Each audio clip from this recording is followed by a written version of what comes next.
So in this video we're going to find the surface area of a surface of revolution that has an x-axis revolution. So here's the problem. It says find the area of the surface formed by revolving the graph of f of x equals 1/3 x cubed about the x-axis on the interval from 0 to 3.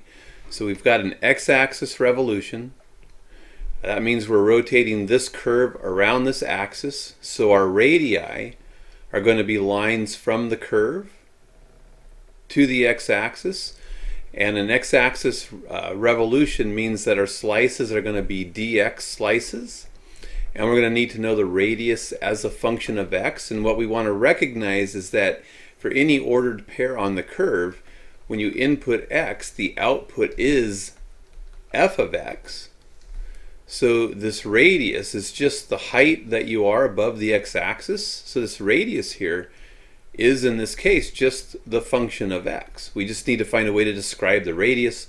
F of x describes the radii that we get as we move along this curve. So x-axis revolution, so big S for surface area of revolution, is going to equal, and it's going to be 2 pi times the radius, which gives the formula for the circumference of a circle. 2 pi, it's the integral from 0 to 3, times the radius, 2 pi r. But r is just going to be f of x, and f of x is just the 1/3 x cubed. So when we plug this in for the radius, notice that we can actually factor out the 3. So remember, the formula is that we developed in the last video is 2 pi times your interval from a to b times the radius as a function of x times the square root of 1 plus f prime of x squared, because we're doing an x-axis revolution, dx. So we want to recognize the radius is just the function. So I replace the function with the 1/3 x cubed. But that 1/3 can factor out in front of the integral, and then we need the square root, and this is going to be 1 plus the f prime of x quantity squared dx. And just like in the problems where we were working on to find the arc length, we actually worked this piece through the stuff under the radical first, so that we didn't have to drag all of this mess around with us. So my suggestion would be to do that in this case as well. So in other words, if f of x is equal to 1/3 of x cubed, we know that f prime is just going to be, bring down the 3, 1/3 of 3 is 1. We get 1x, reduce the exponent by 1, we get x squared. We know that we need to square that. So let's do that. So we get f prime of x squared. So x squared squared is just x to the 4th.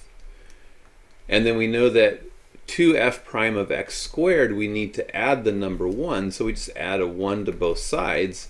And that tells us that this is what has to go under the radical sign. So if we just walk down another step, we get 2 pi over 3 times the integral from 0 to 3 of x cubed times the square root of 1 plus x to the 4th dx. And so here's the integral that we need to solve. So here we have two choices. One, we can kind of guess the form of the integral, which is the way I probably would do it, or we could recognize that a u substitution will work, because the derivative of 1 plus x to the 4th is going to be 4x cubed, which only varies by a constant from the x cubed that we see right here. So that tells us that a u substitution is a good technique to employ. So if we let u equal 1 plus x to the 4th, then we know that du dx is equal to 4x cubed. And then by algebra, manipulating this, multiply both sides by a 4th, we get a 4th of du. Multiply both sides by dx, we get x cubed dx, which tells us that we can replace x cubed dx with 1/4 du. So stepping down here, we get 2 pi over 3. Replace x cubed dx with 1/4 of a du, so 1/4 du, and the u substitution was to replace 1 plus x to the fourth, which is under the radical sign, with a u. And then we want to recognize that the 1/4, because it's a constant, can pull out front. So we really have 2 pi over 3 times 4 is 12. But 2 will go into 12 6 times. So we wind up simplifying that to pi over 6. And we get the square root of u du.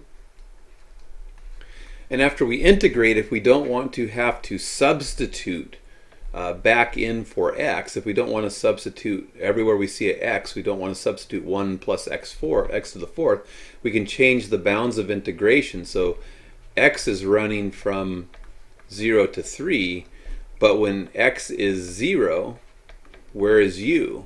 Well, when x is 0, u equals 1 plus 0 to the fourth, u equals 1 plus 0, u equals 1.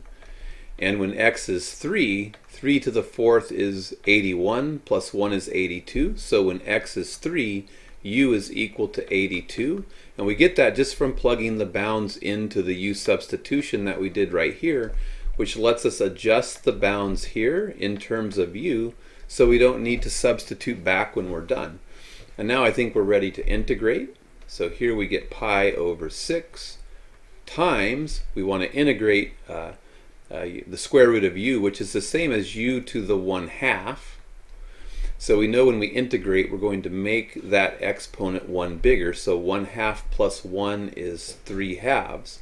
But when we differentiate u to the 3/2, we need to get u to the 1/2 back. This u has a coefficient of 1 on it, but when I differentiate, the 3/2 will come down. So I've got to kill that 3/2 by multiplying it by a 2/3. So 2/3 times 3/2 would be 1, and 3/2 minus 1 will give the 1/2 power back. So there's the antiderivative, and we're taking it from 0 to 82. Recognize that the 2/3 can pull out of the parentheses, and if we pull it out of the parentheses, we'll get 2/3 times pi over 6 is going to be pi over 2 goes into 6 3 times. 3 times 3 is 9. We get pi over 9 times, and now we have to plug the 82 in for u, so we get 82 to the 3/2 power minus, plug in, whoops, I didn't change the, I put it here and I didn't change the boundary here. So the u is going from 1 to 82. We changed the boundaries of integration.